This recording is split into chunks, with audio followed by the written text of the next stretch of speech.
लेकिन बहरहाल आपको सीधा लिए चलेंगे। सीएम मोहन यादव जनसभा को संबोधित कर रहे हैं, क्या कुछ कह रहे हैं वो सुनवा देते हैं। मांगी जाएगी कि नेपाल से हमारे संबंध खराब क्यों थे। नेपाल को लेकर के भारत के संबंध हजारों साल से बहुत अच्छे थे और अकेले नेपाल नहीं, सारी बॉर्डर चारों तरफ की, हमारी देश की चारों तरफ की सीमाएं अगर असुरक्षित थी तो इसका सबसे बड़ा कारण क्या है? कांग्रेस तो मुंह उठा करके बात करने की स्थिति में भी नहीं है, क्योंकि कांग्रेस ने जो गलती की अतीत में, अभी कांग्रेस के जो साहिबजादे हैं उनकी 5वीं पीढ़ी के पहले परनाना नेहरू जी ने गलती की। इस देश के अंदर 1 लाख किलोमीटर से ज्यादा जमीन आज भी चाइना के पास है। ये पाप अगर किसी के माथे है तो ये कांग्रेस के सिर पे लगा हुआ पाप है, जिसके कारण से लंबे समय तक ये कलंक हमारे माथे पे रहा। और हम तुलना करें यशस्वी प्रधानमंत्री मोदी जी की, अरे हमारे देश की तो छोड़ो, हमारे देश की तो कोई 1 इंच जमीन क्या लेगा। हमने तो अपना पड़ोसी धर्म निभाते हुए, हमारे से मित्रता का संबंध है भूटान का, जैसे नेपाल का है। नेपाल की जमीन डोकलाम नामक स्थान पर चाइना अतिक्रमण करने आया और दुनिया ने तमाशा देखा। इस देश के प्रधानमंत्री ने अपने पड़ोसी धर्म का भी निर्वहन करते हुए डोकलाम में भी झंडा गाड़ा, भारत माता की जय जयकार करते हुए। नेतृत्व हो तो कैसा होना चाहिए, यह एहसास कराने का एहसास कराया कि सरकार में बैठना और सरकार को बैठ के सरकार की तरह चलाना, और यह सरकार के चलाने में भी इस देश का गौरवशाली अतीत है।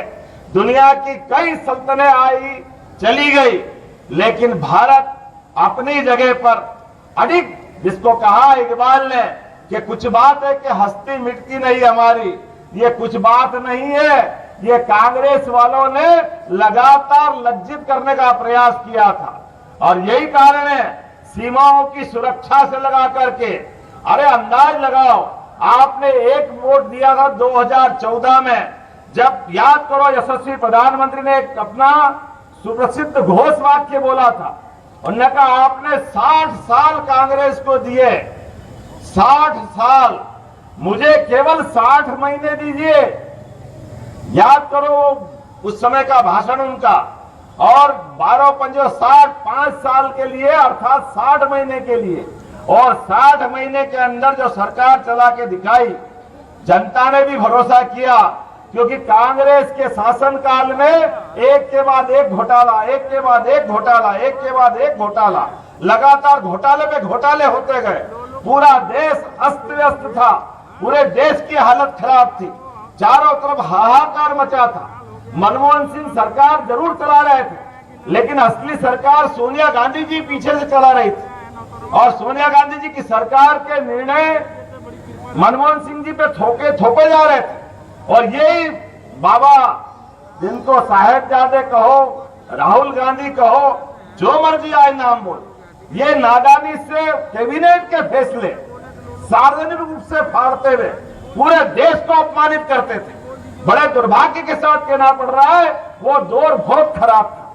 लेकिन जैसे ही प्रधानमंत्री बने, और प्रधानमंत्री बनने के बाद माननीय प्रधानमंत्री ने कहा था कि मुझे 5 साल दीजिए, और हमने देखा है गरीब घर का बेटा पहली बार चाय बेचने के परिवार से जब आगे बढ़ा था, कांग्रेस ने हंसी उड़ाई थी, ये चाय वाले हैं, इनने कहा सरकार चलाई, इनको क्या आएगा, पता नहीं क्या क्या कहा था।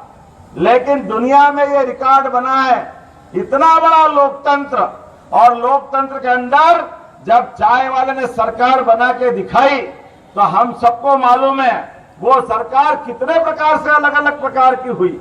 जिसमें पहली बार वो पाकिस्तान जो जब मर्जी आतंकवादी भेजता था, सेना पे सैनिकों के सर काट करके फुटबॉल खेलते थे उनकी अपने सर से, इतना अपमानजनक माहौल था। ये सारे फोर्स के जवान लज्जित होते थे। बड़े अपने अंदर सारी योग्यता क्षमता होने के बाद भी कमजोर और नकारा नेतृत्व के कारण उसका बदला नहीं ले पाते थे। मुझे इस बात को कहने में कोई गुरेज नहीं है, पाकिस्तान ने गलती की 2 बार, और दोनों बार जो घर में घुस के मारा कि आज तक पाकिस्तान के होश ठिकाने लगे हुए हैं, हमें इस बात का आनंद है।